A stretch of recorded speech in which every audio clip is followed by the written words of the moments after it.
We are so excited to connect with you. And I just want to say that I was just backstage and I watched you perform and you put on a show. Thank you. But I think what I liked mostly is how you were connecting with the audience. And I think I really liked the way that they were just following you and vibing with you and really enjoying your talent. So you're really full of talent, actually. So tell me, I know that you have a history where your grandfather was very prominent in the music industry as well. Can you tell me a little bit about that? Yes, so my grandfather is Bobby Day, and he did songs like like Rockin' Robin, Little Bitty Pretty One, and Over and Over, and all of these songs were records that he wrote, and some of them actually the Jackson 5 went to record them, you know what I mean? So like Rockin' Robin, for example, you heard that song from the Jackson 5, but that was originally my grandpa's song, you know, so it's definitely in the lineage and the bloodline.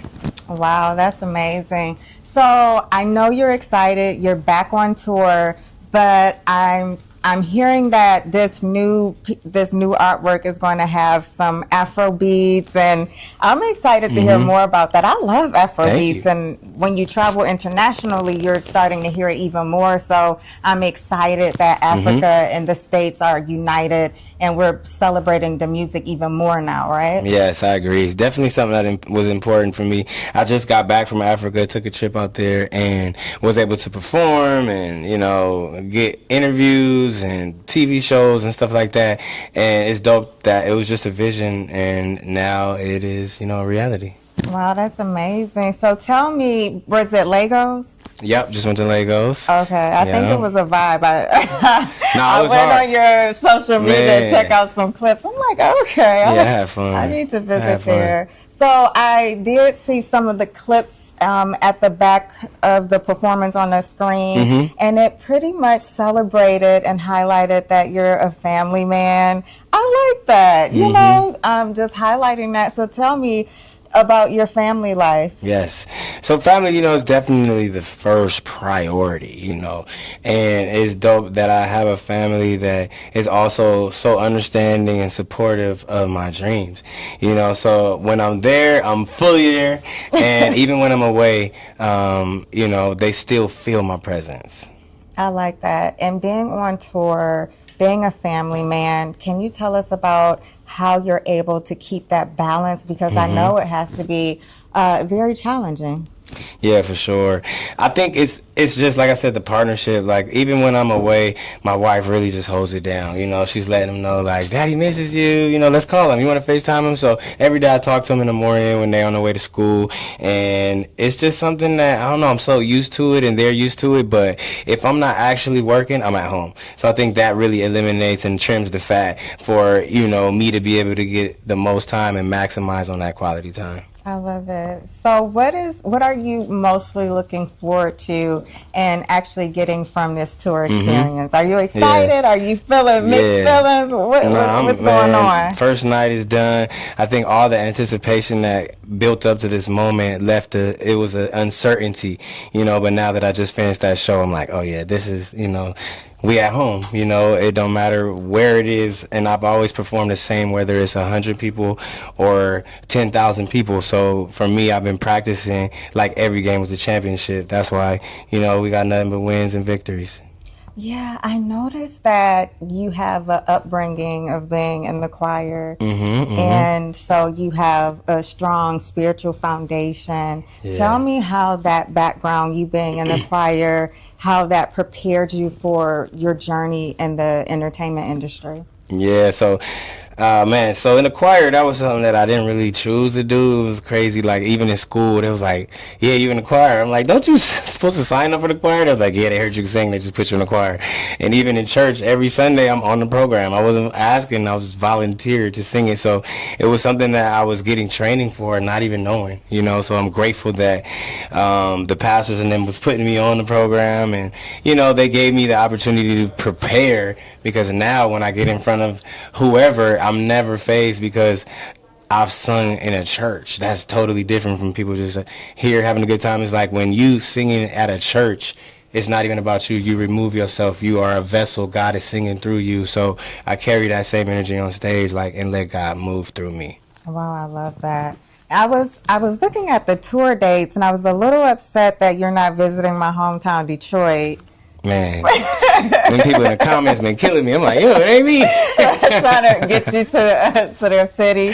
Well, Yeah. that's nice to have people that's out here supporting you. And speaking of support, what do you think is most challenging when you are trying to go out on tour and balance home Yeah. and all of the new projects that you're launching? Man, I think time management mixed with budgeting, mixed with that's really it. I think time management is like one of the most important things because a lot of people have big goals, big dreams, big aspirations, but they're not able to properly put it on a calendar, put it on a schedule, put it in a time, and it just becomes a I'm sorry, clusterfuck. But you know what I'm saying? But after you really got everything in order, you know what you're doing. And if you're busy on a certain day and somebody asks you to do something, it's easy to say no when you know what you got going. So I just move like, business first, business second. Is what it is. Wow. I've been told that you're launching another project Yeah. here, and I really want to know more about it. I'm a nurse practitioner, so I need to know a little more behind the trophy smoke. What is that Yeah, about? so Trophy Smoke, this is our logo because everything is a trophy, all wins, entertainment, and we just wanted to bring the people into our world. A lot of times people are asking us, like, what y'all smoking or what y'all smoking? But it was like, you know what, we might as well package. We might as well package this up, because we got a lot of friends that grow and it's always exclusive. So, man, it was a demand for it that was organic. When people wanted it, I've given them some. And then now it was like, we met up with Sakara Barnes from Mother Exotic Flowers and put together a strain that is really, really calming. It's relaxing. A lot of times people are like, oh man, I can't do it. But for this, it's just like right in the middle. You know what I'm saying? Of, comfort, but at the same time, energy too. So you're not going to be too down. You're not going to be too up. Okay. It's interesting. Some people have known and researched the benefits of, and so it's really big for the seizure community. I actually met a parent that microdosed for their child, and the child would have several seizures and then they were seizure free. So Wow. there's so much research happening in the cannabis industry, and there's a lot more to learn. But I'm glad that we touched on that, and Yeah. you have a new project. We have to get Yes, behind it and yes. support. Is there Thank any you. other information that we need to know, like if people are interested?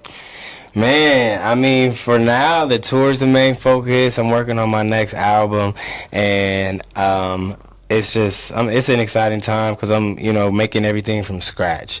A lot of times in the sessions, the producers might play a folder with beats in it. But this next project, we're making sure everything is organic from scratch. I'm talking about from the metronome to the first pluck of the guitar, and it's just been such a much more enjoyable experience for me, a process that has been overdue, and I didn't even realize it until I actually started creating, because now it's like, wow, the songs, the titles, they're much more vulnerable. People gonna be able to feel me and really just get to know me. I always like to think that music is very therapeutic, and I actually encourage it for mental health support. What are your thoughts about being an artist and making music and being able to connect and knowing that your music can impact someone and possibly change their mental health? It's definitely therapeutic for me to get things off my chest, like the thoughts in my head. I always am able to just write it out and articulate whatever I'm feeling, via melody. And it's dope because people listen to it, and the deeper that I go, the more they relate. I remember making music and not really want to talk about my personal life because I just didn't want to let people that far and that close in. But I saw that there was a cap and there was a ceiling on that music because it was surface level, and as I do these type of songs, I was playing some of the new songs for like grown men the other day, and one of the guys started tearing up, and it was just like, wow, this impact is necessary. It's not about anything other than being able to change someone, you know, being able to touch someone. I think as I've gotten older and life has been lifing, when I get in the booth, it's impossible for me to write something that's not serving purpose, you know. It sounds like you found the capability to tap into also being vulnerable. Mm-hmm. And It's new. yeah, and so we've been having conversations about men dealing with emotions and being, you know, always being stoic, but also trying to find that balance where they can tap in and be Yeah. vulnerable and transparent. important. So it sounds like you found that through your art. And, Yes. And that's impressive. Yes, so stay tuned for that. I think that's gonna be like one of the biggest projects that I've done. I'm telling you, I've been just really cooking, and the titles, the concepts is like, even me, I'm like, I can't even believe I just wrote about that. but the songs is so much, you know, they have so much more meaning. So I'm excited for the people to hear it. So, anyone on your journey that you really looked up to, who really impacted your career, you Probably think? Usher. Definitely Usher the most. Like when I first heard all his music from like My Way, 8701, Confessions, like I was like, that's what I'm gonna do. That's it right there. Because I grew up in church, but I hadn't seen nobody do it like that, you know, like Usher, especially like living. So when I was able to work with him and, you know, be behind the scenes and then kind of gain a genuine relationship with him, that's when I really was like, you know, took a even more of a liking to him. Like, man, this dude is just behind the music, you know, just cool. Like, he's really cool, you know what I mean? Okay. So it's like, I don't know, I just really look up to Ush for sure. And who was the most fascinating person you've collabed with or worked with? Justin Bieber, Really? for sure. Okay. Justin is super creative, super, man, resilient, and it's fire because when he was doing, when we were doing the studio session, I just saw him taking chances that I didn't see most people taking. You know, he was like, yo, let's stop the beat right here and give me a click track. And there was a moment when he told him like, yo, bring the microphone down and set it right next to the table. And at that part, he said, record me. And did a beatbox on that, not even a beatbox, but like bang on the table, made his own beat during that section. And at the end of the beat, it was just like, what made you even think to do that? But I think Justin for sure, just fearless, you know what I mean? So there's no reason why he's where he's at. Okay. People that are very artistic and just creative tend to, you know, be left-handed. Are you left-handed? I'm right-handed, but But they do use, the completely I heard that. It's true, it's true. Yeah. And so during your journey, you decided not to engage and pursue your college career, football, but you wanted to pursue, you know, music. What does you now say to your younger person in terms of the decision you made? How do you feel about nah, the you made the decision? right choice. I was playing so football, 5'7" running back. It was like, it would have been maybe, but it was an uphill battle at that point. And I had got an audition to be a part of a singing group. And I just really fell in love with music. That was my first time doing it outside of the church. And it was a singing group. And, you know, I was used to the harmonies from the choirs. And I just really enjoy making R&B music. So, you know, instead of getting hit, I started making hits. Do you do any philanthropy work at all on your Yeah, path? I actually have a class that I'm starting at Compton High School, and there's a curriculum called WAR. So it's WAR, WAR 101. It stands for Write and Record. So I'm teaching the kids. They actually have a $10 million studio that Dr. Dre built and donated to the school. So now it's like, it's just sitting there and they're like, yo, I ran into somebody and now we putting together, like I said, the curriculum to really just give them the tools that they need to do it on their own. You know what I mean? Like, that's how I got started. I was writing and recording myself. Some people can write, some people can only sing. But if you can write and record yourself, be your own engineer, be your own mixer, be your own writer, you don't need nobody. So that's my plan. And I always like to ask people, what do you think your God-given purpose is, because you can have all the fame, you can have opportunities, you can have, what Yeah. do you think though, at the end of the day, what do you think your purpose is here? For one, to be an example, you know what I'm saying? An example so that people can see that it is possible to have morals. It is possible to have a family. It is possible to be married. It is possible to be an entrepreneur. It is possible to do all these things and still be a stand-up person, still be a good person, still be humble, still, you know what I mean? And that has been one of my biggest things to just show the people, because we don't have like the Huxtables and like all the things I used to watch, Family Matters, we don't have that. So I try to do it in real life. And the other thing I would say is to get in position so I can help put people in position. Wow, that's powerful. So you're on this tour. Do you plan to do another tour in the near future? Sure. What is that looking like? Yeah, Can you tell us a little sneak peek of what to expect? Come on. We've been doing tours like at least one a year. This is my third tour this year. It's crazy.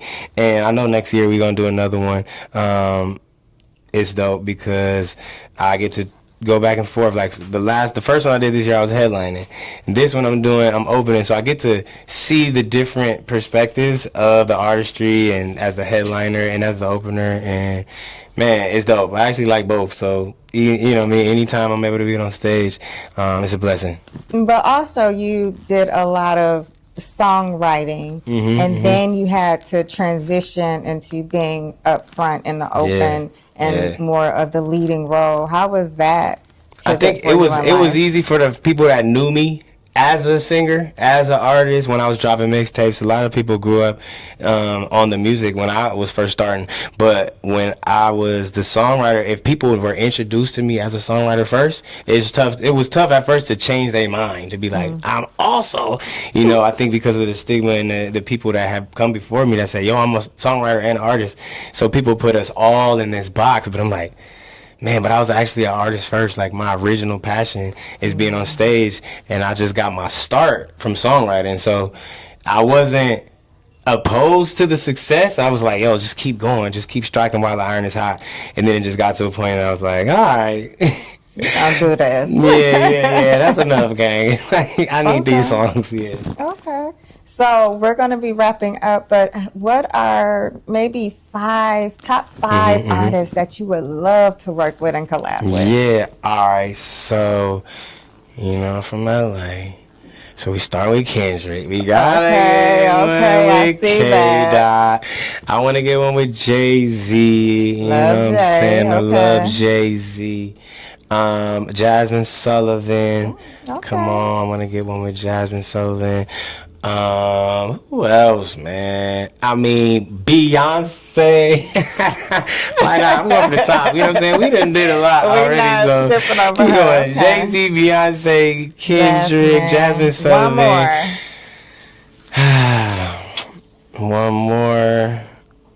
Man, I'm going to say Tyler, because I got to keep my Afro vibes going. Oh, okay, I love that. That was a little bit of an unexpected switch it up. I really think she's a superstar, for real. She is, definitely multi-talented. And so while we're wrapping up, is there anything, words of encouragement that you want to give other people that are on their journey, don't feel confident, and feel like they're on the verge of just saying, you know what, I give up?